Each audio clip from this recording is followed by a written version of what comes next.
How to fix login error in Domino's UK application.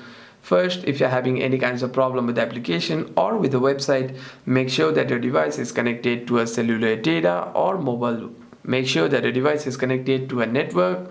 Swipe down on the control center and turn on your Wi-Fi or mobile data, however you prefer. Connect your phone to a secure network and you shouldn't be having any problems regarding your login. However, if there's any other problems with the login, you can simply go to your settings, scroll down and click on general, click on iPhone storage and scroll down again to navigate yourself to the Domino's UK application. Click on show all and here is our Domino's application. Tap on it and click on offload app. Click on offload app again and simply reinstall the app.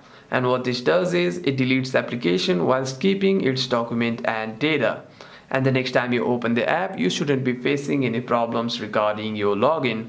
However, if there's any other problem with the application, you can simply restart your device and open the app again. Hope this video was helpful, and if you have any further questions, feel free to comment down below.